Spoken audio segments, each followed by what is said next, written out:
Welcome to Ultimate Survival Gear. Today, as you guys can see for the very first time on my channel, I have Kodiak boots for review, and these are very, well, not very, but pretty popular Kodiak Skogan. And the reason why I know about these boots is thanks to you guys, thanks to your recommendations. So I was definitely very excited to do this review and test them out. And let me tell you guys, overall, I do like them a lot. I think they're a little bit on the pricier side, 155. There's a lot of serious competition in that price range, but still they are pretty good. Fairly lightweight. We'll find out exactly how lightweight they are. Fairly comfortable. I do like the waterproofing. The lacing system is great, and pretty cool design. Although I don't really pay attention usually to how the boots look. It's all about functionality on this channel because this review is not any kind of regular review. This review is specifically for my Ultimate Survival boots section. So basically, if this wasn't your regular hiking boot, no, if this was your survival boot, something bad happened, you put it on, or maybe you were already wearing it and something bad happened, and now you had to survive. Meaning you had to walk for extended periods of time, run on the way, climb, fight, sleep in these boots, I don't know, do whatever is necessary for your survival. Would these be good or no? Well, how do we make the judgment? We make the judgment based on 8 different criteria. Let's begin. Criteria number 1, comfort level. Yes, and in order to test the comfort level of all the shoes and boots that I review on this channel, I do a 3-mile run, non-stop, and then a 5-mile walk. Right after, again, no pauses. Sometimes it's really hard, sometimes it is easier, but 8 miles is, it's a fair distance. I'm not a great runner, and I'm not really a great hiker. I mean, compared to a lot of people out there that do it on a regular basis. So sometimes it's really hard. And then I continue wearing the boots for the rest of the day so that the total wear time is about 8 hours, so that I can have a really fair baseline to compare all the boots. So, like I said, overall I do like the comfort level of these boots. And let's start from the very first factor that contributes to the comfort, the weight.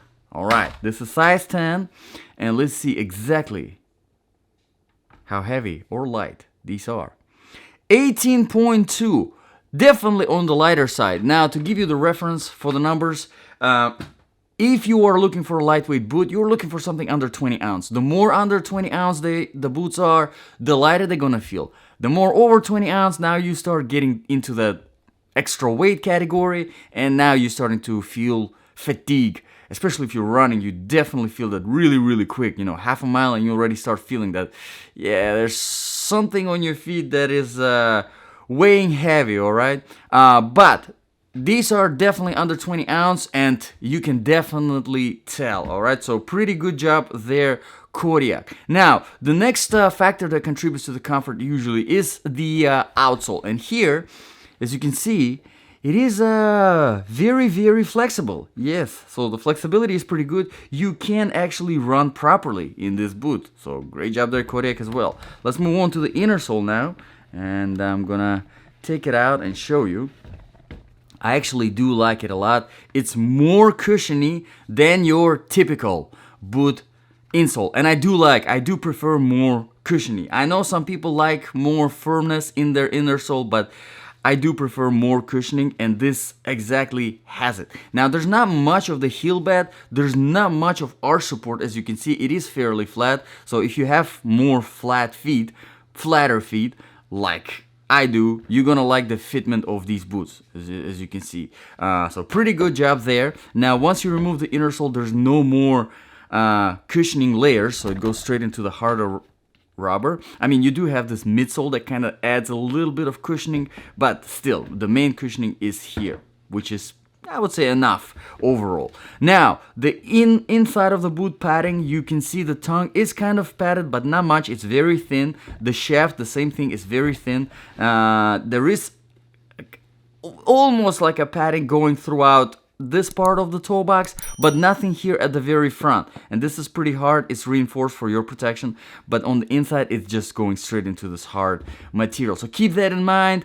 It's very important to get these in the right size, or wear some thicker socks with these to have that extra cushioning that you do need. You do want some cushioning here at the front.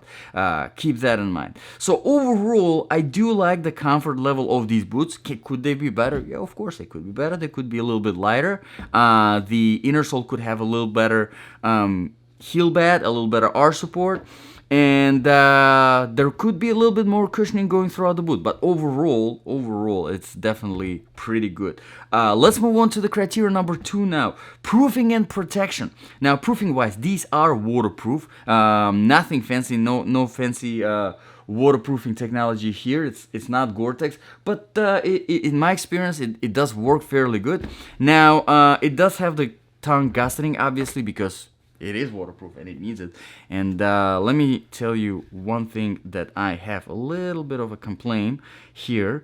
Check this out. The gusseting is about 4.5 inches. Now, the lowest part of the shaft is more than 5 inches. So they kind of sacrificed, you know, in the full size boot, you know, when you have, you know, 8 inches of the shaft, you can make the gusseting a little bit less than the actual shaft. But in the mid-size boot, I think it is very important to give as much clearance for the waterproofing as you can. And here, in this case, Kodiak could have done more than 5 inches of waterproofing, more than 5 inches of waterproofing, because this is the lowest part of the shaft. But instead, they only did 4.5. So you can see this difference, this versus this. And I mean, it's really not that much. It's maybe a little bit less than an inch that they, you know, did not implement of the waterproofing. But, you know, you're stepping in a puddle, 1 inch can make a difference. All right. Let's move on to the protection here now. The protection wise, the toe, even though this is a, you know, of course you have this material, this harder material here that adds up a little bit of the reinforcement, but still keep in mind this is pretty soft. You don't want to drop anything heavy on them. The shaft, again, is very, very thin. Keep in mind. So there is ankle protection, but still pretty soft. Keep that in mind. And the same thing with the heel as well. So overall, proofing and protection wise, pretty good, but again, could have been better. Yes. Let's move on to the criteria number 3 now, quality and design features. Now, I got requests for Kodiak quite a few times on this channel, and I mean, they are pretty popular on Amazon. By the way, the Amazon link is in the description below. So people do like them quality wise, and they do feel very nice. They do feel very nicely built. There is no glue sticking out anywhere, or the seams not stuck together or something like that. There is no problems like that from what it seems like. But if you do have experience with these long term, you know, couple years, 3, 4, 5 years, drop them in the comments below. It will be very, very helpful. All right. Now, whenever it comes to the design features, here I talk about the lacing system, and I'm a fan. I do like the lacing system, even though usually I'm not a fan of flat strings. I don't like flat strings. I like the round strings. But here they work very good because you have metal hardware. So there are 4 closed hooks and there are 2 open hooks. They're the same. One is just red and black for the design. I do like it. It looks cool. But because they're metal, right? Because these closed hooks are metal, the strings slide through them. Very nice and very easy. So it makes it very easy to tighten them, which is important. You know, you want to be able to put on and take off your boots very quick in a survival situation, in case you need to. You know, something bad happens, emergency happens, you want to run to your closet, you put them on really quick, and then you go, right?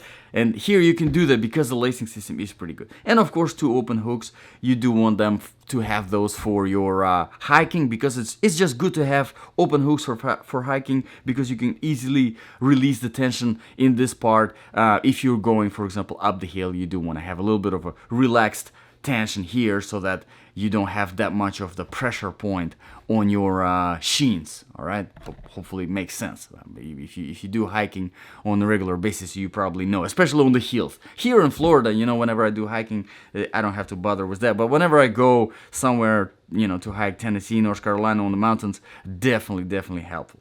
Let's move on to the criteria number 4 now, outsole traction and stability. Now, whenever I do my runs and my walks to test the boots, I do them on a variety of different surfaces, starting with older asphalt, going to newer tarmac, then the dry sand, wet sand, dry grass, wet grass, the trail surface, rocky road, concrete, rubber, marble, tile, and then the rock climbing wall in my house. Yes, I have a rock climbing wall now in my house. Well, because why not?